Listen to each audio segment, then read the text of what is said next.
Good morning. Welcome back to Planet Doug Behind the Scenes for Tuesday, November 21st. And there's something exciting happening today on Planet Doug and coming from the camera world. In about 9 hours from now, Insta360 is announcing a new camera. I wasn't aware of this camera at all. It was not on my radar in any way. So I don't know if there's been a ton of leaks about it out there. I don't know if people have been talking about it and looking forward to it. I just became aware of it within the last couple of days. And I just watched the teaser.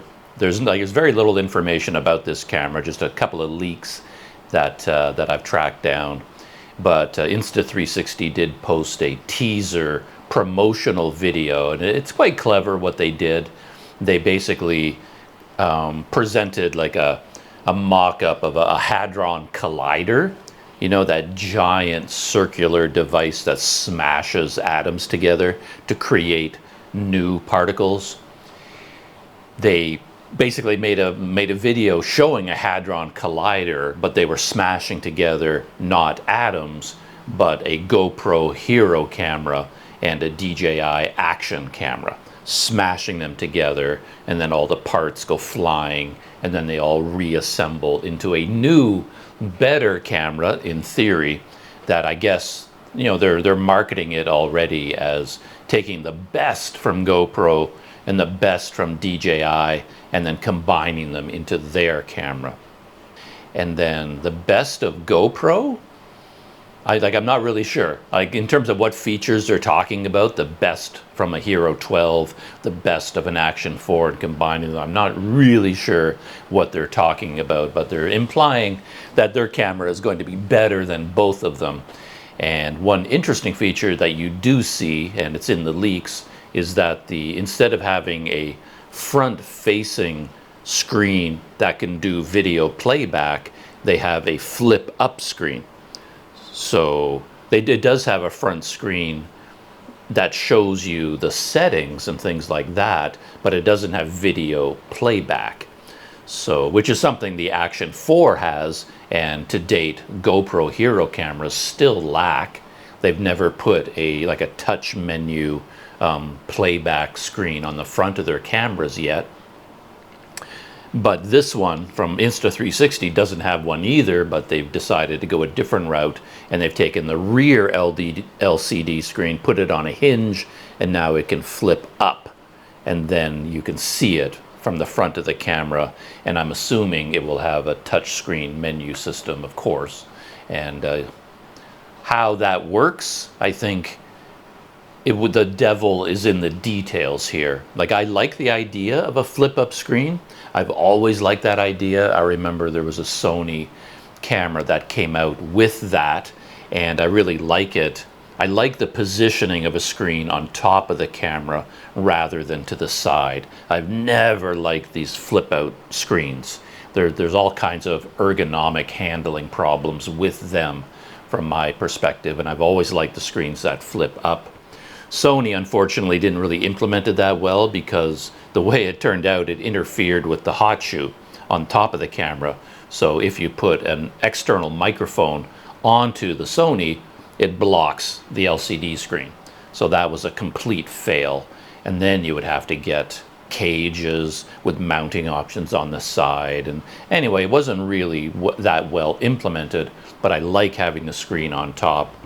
One advantage to having the screen flip up on top is that you could actually look at the screen and your eye line stays almost exactly the same.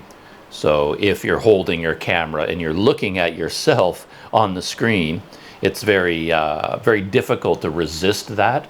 People just get entranced by seeing themselves on the screen, and they look at the LCD screen all the time. And if your screen is off to the side, you can see that they're not looking at you anymore.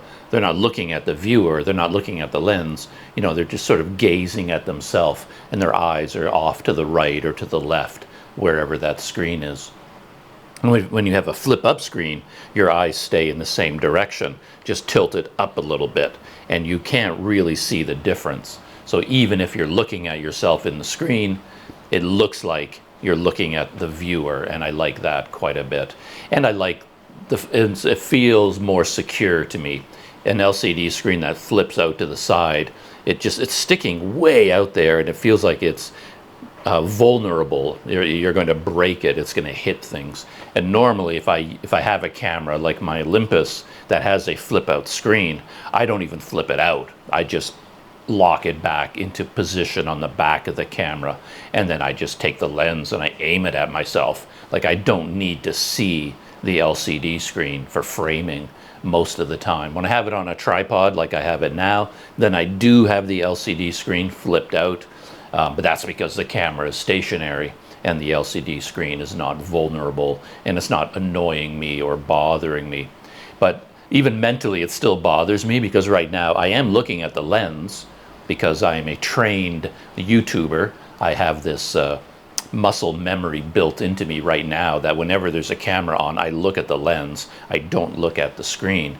But I'm aware of the screen. It's in my peripheral vision, and I'm constantly having to fight this temptation to look at myself in the screen. It's like a hypnotizing image over there, and I'm just aware of it all the time. It's a distraction. So even now, I wouldn't flip it out, except I need to see the screen, because this Olympus is not a true vlogging camera. It does not have a tally light on the front, so I can't tell if it's recording. I can't see if the battery dies. I can't see if the memory card fills up. So I need all that information on the LCD screen. So I have no choice but to leave it flipped out like this. But anyway, in less than 9 hours, 8 hours, 9 hours now, the new camera will be revealed to the world, and I assume all these people out there have already reviewed it, and they're just waiting for the embargo to be lifted to post their review videos. So I'm very interested to see what they come up with. Companies like DJI and Insta360, they are innovating on a level that is just leaving GoPro in the dust. They're making changes to their cameras and making them better. They're improving systems both in the physical design of the cameras and in the software and the firmware. And GoPro is sort of stagnant right now. I assume they're working on something big for 2024, but of course the Hero 12 that came out in 2023 was really just an iteration of the Hero 11. With almost no changes, like 0 changes in terms of the form factor of the camera. And DJI and Insta360 are just leaving GoPro in the dust. And I'm very curious to see what Insta360 comes up with for this camera. So that's the big camera news on Planet Doug right now. And sticking with the topic of Planet Doug specific news, not really news, but Planet Doug thoughts. I had an interesting experience yesterday. To be honest, it was a very depressing one. And I went to sleep last night quite depressed and very low on energy and really just kind of done in. But then I got a good night of sleep, which makes the world so much better. I mean, I swear sleep is the key to life. Anything bad going on in your life, don't worry about it. Just get a good night's sleep. Don't dwell on it. Wake up in the morning after a good night of sleep and boom, it's rainbows, flowers, birds twittering. The world always comes across as a very nice place after a night of sleep. So even though I went to bed quite depressed last night, I woke up this morning feeling much better. So you've got this the Planet Doug version of a smile going on. But yeah, what happened yesterday is that a friend of mine, Daryl from Wander Eats, he's always looking out for interesting videos on YouTube that I might find interesting. He sends me the links and I reciprocate and bombard him with links all day long. Anything I come across on YouTube, I send it his way. So yesterday he sent me a video from an American, I assume they're American, an American couple who completed the Mae Hong Son loop in northern Thailand in a car, I assume a rental car. And I forget the length of the video. I didn't do any kind of a deep dive into the video or into these people, but I did watch the video, and I think it was about 20 minutes long. And they started in Chiang Mai, rented a car, and then they rode around the loop in a counterclockwise direction. So from Chiang Mai to Pai, and then they went to the Nam Lod Cave, and then they went to a bunch of other places that I visited, because I went around the Mae Hong Son loop twice. I did it out of Mae Sot on a scooter, and the first time I went all the way around and then all the way back to Mae Sot, and then for whatever reason I was feeling inspired or full of energy, and I wanted to do it a second time, and I went on my scooter all the way around the loop again and then all the way back. And because of the way that I travel, the way that I shoot YouTube videos, the time that I take to do things, I had the opportunity to visit most of the places of interest around the Mae Hong Son loop and spend a lot of time in each place. So I did just about everything there is to do around that loop. So I was quite interested to see all these places in their video, this 20-minute trip around the loop from this American couple. It was a lot of fun to see, the bamboo bridge in Pai, the Pai Canyon, Nam Lod Cave in particular, all the viewpoints. They stopped at all the viewpoints and took in the scenery. I recognized them all. They went up to a village that I went to as well that has a beautiful lookout point. I went up there. So they went to, the town of Mae Hong Son, and they stayed there in a hotel. And then they did a day trip up to that lake in the north, right on the border, Ban Rak Thai, and they went there as a day trip and then came back down again. So I really enjoyed seeing all these places, and they ran a drone the entire time. So they got really lucky with the weather. Gorgeous blue skies the entire time, clear views in all directions. Wasn't rainy, wasn't hazy. They got gorgeous weather, and they flew the drone, so they got beautiful scenery. And they did go to waterfalls. They went to all the waterfalls, and I tend to skip by the waterfalls for the most part. So I don't think I went to any waterfalls around the loop, but apparently they're there because they went to all of them and shot, little clips from each of the waterfalls. And overall, it's not my kind of thing, obviously. The way they traveled by rental car, to me, is not that interesting. I would much prefer to go on a scooter or bicycle, motorcycle, something like that. And of course, I go much, much slower than most people. And these guys, they went so fast. And they went to the Nam Lod Cave. And again, they did kind of a, I don't know what their experience of the cave was like. Maybe they spent an entire day there and explored every nook and cranny and learned everything there was about the cave, but they didn't really show that in the video. I think the whole Nam Lod Cave video segment was 3 minutes long, and then they did the same thing at Ban Rak Thai. And for my money, moving that fast and spending such little time means you miss a lot.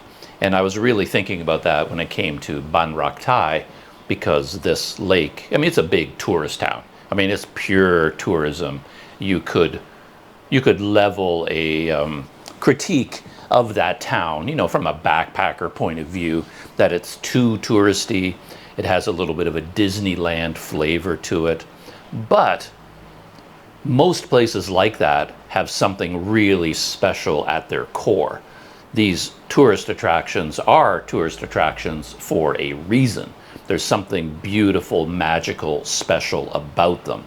And as a backpacker who perhaps doesn't really jive with tourist attractions per se, you have to look for that magic quality of these places. And there's ways of doing it. And of course, the best way to do it is just to spend more time. Get to know the place. Find a place to stay at least overnight, stay for 2 days, 3 days, as long as you can afford. And then the magic of the place will hit you. And with Ban Rak Thai, one of the magical things about this lake is in the early morning, because it's quite high in the mountains, it gets covered in a mist. A beautiful mist flows over the water, and then what everybody does there is you wake up at the crack of dawn before sunrise, and everybody gathers at the edge of the lake with their cameras, and I did this as well, of course. And then you experience sunrise over the lake with the mist, and then the sun slowly burns the mist, and you can hire boats to take you out on the water early in the morning, and you're drinking traditional Chinese tea out on these boats, you know, in the mist. And, you know, I mean, it's absolutely magical. And they were moving so fast. They went there on a day trip and they left. And of course, they never saw any of that. And to me, that was the main attraction of Ban Rak Thai, you know, when I went there. Anyway, I was chatting with Daryl a little bit online as I was watching the video, when I was sending him some of my thoughts. And then he wrote back and he was joking. Like, I was talking about how they managed to include the entire Mae Hong Son loop in one 20-minute video. And to be honest, it's a good video. It's entertaining. They did a really nice job with the editing and the music and the cinematography with the drones, and their own personalities are good on camera. It's a really nice video, so I have no trouble with it at all. And of course, the Planet Doug approach, 20 minutes, I haven't even left my hotel yet. You know what I mean? I don't know. I do all the behind the scenes stuff, and in 20 minutes, I basically can't do anything. And Daryl wrote to me and joked that, yeah, when Planet Doug went along the Mae Hong Son loop, you probably have, 12 hours of video compared to their 20 minutes. And I knew he was way underestimating. So I opened up the big list of all my Mae Hong Son loop videos, like all the ones I shot while I was there. And I did a rough count, not like super accurate, but I shot about 50 videos. So they shot one, I shot 50, that's 50 videos about that same experience. Theirs was 20 minutes long, and mine was a total of 37 and a half hours. 37 and a half hours of posted video about the Mae Hong Son loop. So that, it's like, I knew Daryl wasn't, he was underestimating. Even I was taken aback. I was like, what in the world was I thinking? Who needs 50 videos around the Mae Hong Son loop, and who needs 37 and a half hours of video content of my experience of that loop? But because of the way I shoot video, I shoot video as kind of a daily journal. So every day might result in a 1 hour video, like 1 hour of video per day.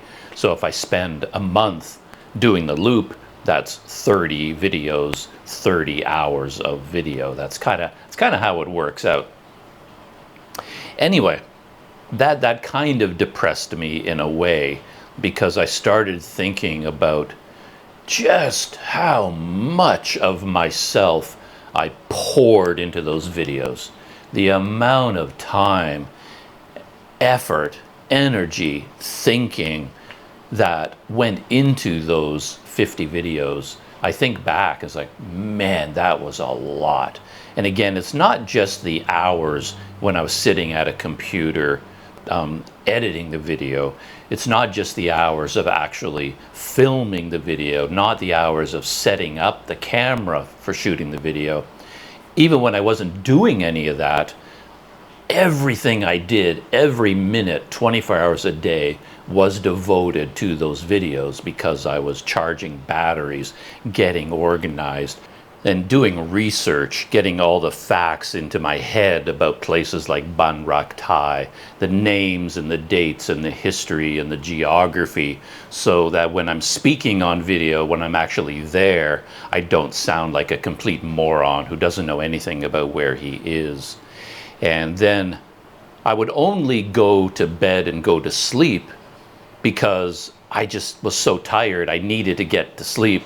so that I would have energy the next morning to start the day of shooting video. And then during the night as I'm sleeping, I'm still thinking about what am I going to do with the cameras in the morning and where am I going to go and everything about it. So it was basically 24 hours a day was devoted to this. And that's a little bit depressing too, because you'd think if you work that hard on something, man, oh man, you better have produced a masterpiece, right? It's like, wow, you work so hard on those? Wow, they must have been amazing. But obviously they weren't. The end product did not in any way justify the amount of effort that went into them. You know, YouTube videos are, apparently very hard to make in a way that engages an audience. So yeah, that was a little bit depressing. And at the time too, like the whole time that I was going around the loop, it was a little bit new. I mean, I've had tons of experience in my life riding scooters. I ride scooters all the time, go exploring, riding a bicycle, going exploring. That's all, none of that is new to me. You know, but shooting video regularly from a scooter, so then you're talking about not just mounting the cameras, like all the different techniques you need for mounting. I mean, I was constantly coming up with new ways to mount the GoPro on the scooter, and it wouldn't work. I'd have to tear it all down and the next day rebuild it in a new way, constantly experimenting to try and get a better way to do it. But then I was also filming in different ways. For whatever reason, I got it into my head that I wanted to have these introductions to the video that document me from a distance, like coming out of my hotel room, getting on the scooter, putting on my helmet, starting the engine, and then taking off.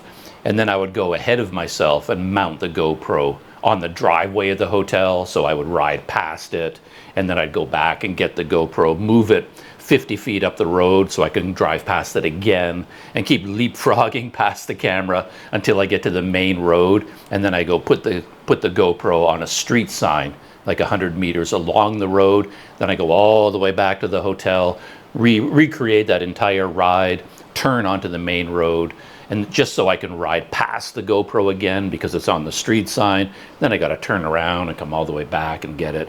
And I did that all day long, not just at the intro, not just the opening of the video. I did it throughout the day.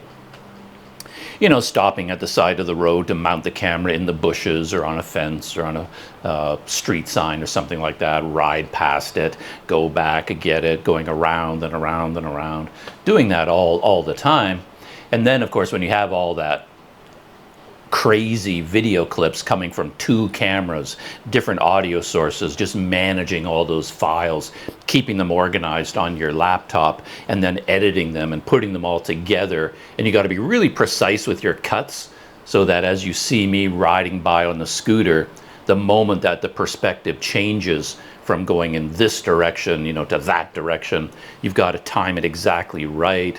And then you're adding music, and then you're trying to get the changes from one camera view to another camera view to hit the beat of the music, you know, da, da, da, and every da, then you get the change. And I mean, the amount of effort just multiplies. And I tried that out as a new filming technique.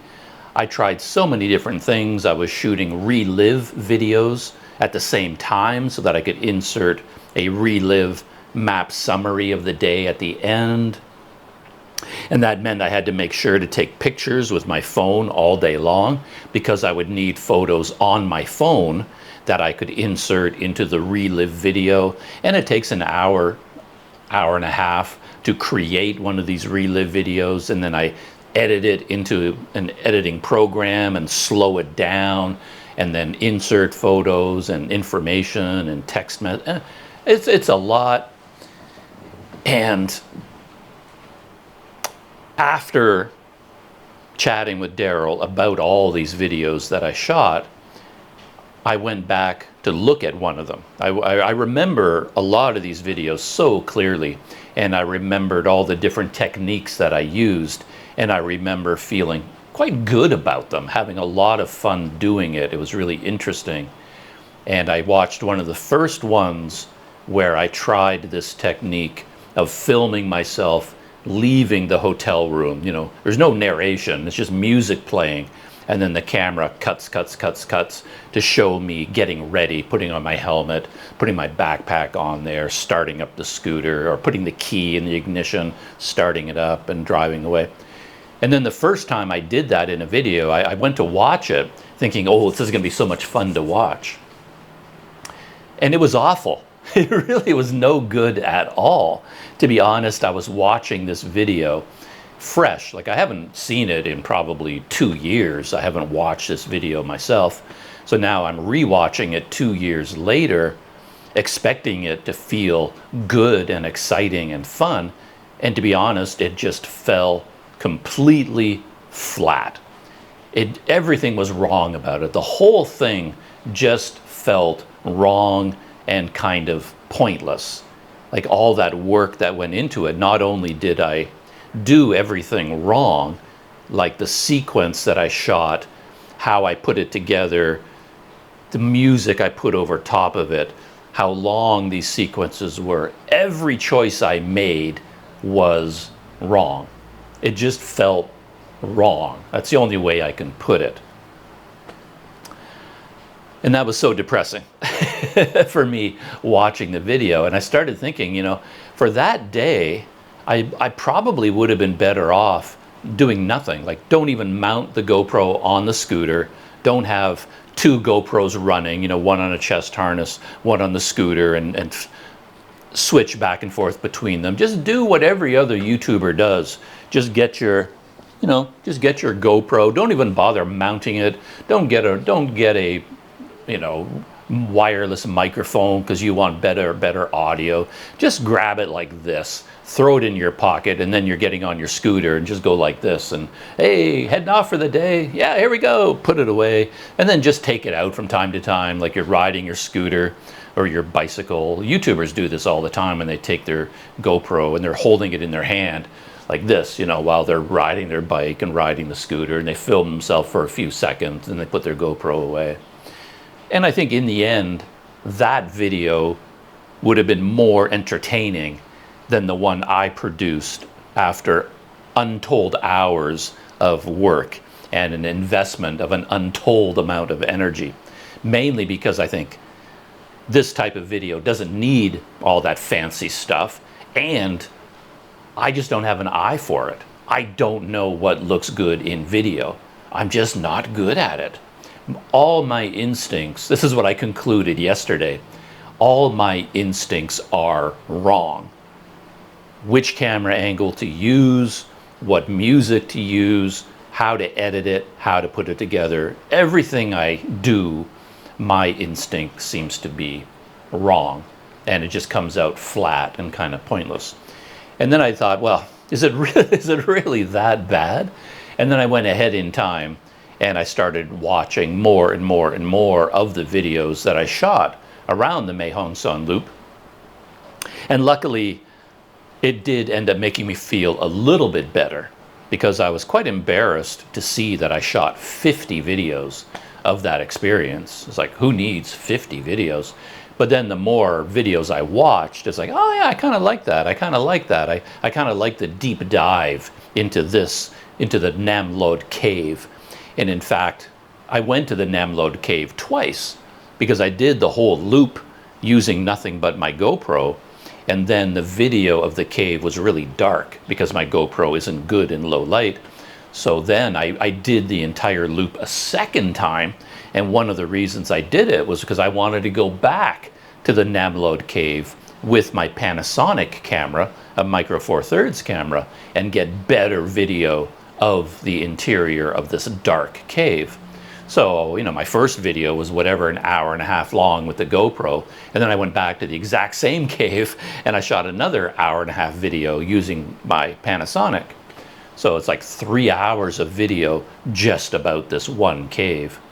And then I went up to the top of the highest mountain in Thailand. And I really enjoyed that experience. And personally, I'm glad the video exists. My Ban Rak Thai experience, I really enjoyed. You know, I woke up at the crack of dawn and set up all my cameras. I set up every camera I had with me on a time lapse. and shot the lake, you know, the mist and the sun rising and the boats, and then I got the video from all. Anyway, I'm glad I did all of that stuff, and I was kind of happy to see all these videos and all the different techniques that I used in every video and all the work that I put into them. So that did make me feel a little bit better, but in almost every case, I had the same reaction that I had to the first one, is that, okay, all this fancy stuff is kind of cool, all the work you did is kind of cool, and I like the fact that I knew things about where I was going, and I talked about some of the history and the geography about all the places I visited. I did my best to keep my facts straight and include a lot of that information. I inserted tons of screenshots from Google Maps showing the roads. Anytime I mentioned a place, I threw in a screenshot with an arrow. This is where I am, and this is where I'm going, and here's the line. And I did all that work, and I'm glad I did all of that work. And yet at the same time, I couldn't shake the feeling that I did everything wrong. Each individual piece I liked, but then when I put it all together, the whole, the video as a whole, was just sort of wrong. It was just wrong from beginning to end. And I realized looking back that I probably couldn't have done it any better. This was the best I could do. This was me at my best, making decisions that at the time I thought were good decisions. And it's just because I don't have YouTube instincts. I just don't have the right instincts for video, for a YouTube audience, for this medium. I just don't have a gut instinct for what's good and bad. I'm just out of my element, apparently. And so after oh man, pouring rain out there. I was hoping that I was going to go into Port Dickson. I'm still at the Port Dickson Seafront Hotel, which is like 4 kilometers outside of downtown. And I wanted to go into Port Dickson because my adapter for my laptop is still broken. It won't work anymore. And there is a computer store in there that looks like it might have something I can replace this with. So I was going to go downtown and try to buy something to replace this broken one. But the weather like that, yeah, I'm not going anywhere. Pouring down. Who knows? Maybe it will stop. We usually get this kind of rain later in the afternoon. So maybe now that it's happening a bit earlier, maybe it'll clear up by 2 o'clock or something like that. Anyway, that is why I was so depressed last night, and I was feeling exhausted too, and I was thinking back over all the work that I put into those videos in Thailand, in Mae Sot, and the Mae Hong Son loop. And then I'll get emails and I'll get messages and YouTube comments from people from time to time who are really confused about things that I do. And they have, helpful criticisms, and they're like, and you end up taking a lot of those to heart, like why in the world would you spend so much time in that one place? And then I think to myself, it's like, yeah, he's right. Like, why would I do that? What a waste of time. But then I'm looking at these videos, and I remember that after I completed my Mae Hong Son loop circuits on the scooter, it took, I don't know, 2 months to edit those videos. So that I went back to Mae Sot, and of course by then my tourist visa was expiring again, and I could get another 60 days, so I got to go through the visa extension process. This was back in the pandemic days, of course, and I was on Thailand's special pandemic visa program, which was really lucky for me. So I just got another 60 days, and then I just sat down in Mae Sot and I edited videos for 2 months straight. And then I got into all this premieres, this new thing in like doing live premieres of videos, and that took a long time to figure out. And in the middle of that, I went to Sukhothai. I went to another historic city, I can't remember the name of it, and I shot a ton of video at this historic city with all the monuments and the, centuries old temples and I worked just as hard on those videos, harder in fact, than I did on the Mae Hong Son loop videos. Then I went to Sukhothai and did the whole thing all over again, and all those videos needed to be edited and uploaded, and just months and months and months would go by. So when I look at it from that point of view, it's like, oh yeah, that's why I stayed for so long, because it takes months of work to finish off all this video that you shot. So anyway, oh, I was so depressed last night. I was like, what was that all about? Because, of course, I'm saying all this in a negative way, because all those videos that I worked so hard on and that I thought were so special and so interesting, they would get on average between 1,000 and 2,000 views. That's it, right? And then on YouTube, I mean, every single day I wake up and I turn on YouTube, and in my feed will be a video from some guy who went to the Pie Canyon, and he would shoot like 15 minutes of nothing video at the Pie Canyon. He didn't know anything about the Pie Canyon. He didn't do anything special while he was there. The whole experience was kind of empty and flat, and the video was nothing special. And that video will have like 800,000 views. And I'm like, I don't get it. I just don't get it. Obviously, my instincts are are wrong. So yeah, I was quite depressed last night. Yeah, I just don't understand it. But as I said, good night of sleep. Woke up to a day that I thought was going to be nice, you know, ride into a Port Dixon, and yeah, a cup of coffee, and I'm feeling all upbeat and energetic again. And the first thing I did was get excited about a new camera, you know, as if I need a new camera in my life, you know. But anyway, the human spirit, the YouTube spirit is what's the word I'm looking for? It can't be defeated. It can't be beaten down, you know. It apparently, once a YouTuber, always a YouTuber. It takes a lot to beat it out of a person, you know, once you get into the YouTube world, right? But anyway. And I experimented with so many different things, because anyway, every time I posted a video and practically nobody watched them, of course I would think, well, why? And they, well, you know, Mr. Beast and all these people, they say it's the thumbnail. You know, the thumbnail has to be better. So I'd work harder on the thumbnail, make the thumbnail more interesting. No effect. He says, oh, your video title's got to be exciting, and you got to do this, you got to do that. And I would try to write a more exciting video title. No effect. Oh, your video has to be shorter. I'd make shorter videos. No effect. You know, everything that I heard that you're supposed to do, I would try to implement it in some way, and it made no difference at all. And yeah. So yeah, late last night I was like so depressed. Rain is slowing down a little bit. Maybe I can still go downtown. We'll see. So yeah, weather's looking pretty good out there. I think I might go for a little bit of bike ride. I have another big topic I want to talk about, but I think I'm going to create a separate behind-the-scenes video for that.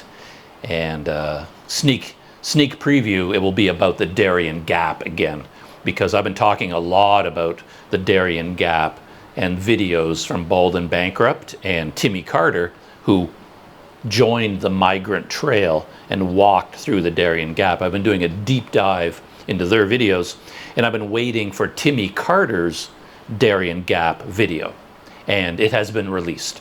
So I have watched Timmy Carter's video, and I have a ton of thoughts about it. Yeah, so in my next behind-the-scenes video, I'm going to dedicate it to the Darien Gap, and then the videos from Bald and Bankrupt and Timmy Carter again, mainly because Timmy Carter's video has been released, and there's a lot of interesting things in that video. Filled in a lot of gaps for me. Filled in a lot of gaps about the Darien Gap. There you go. I will end this video with a pun, or play on words. All right, that's it. Shutting down, heading into town, and I'll see you in the next video.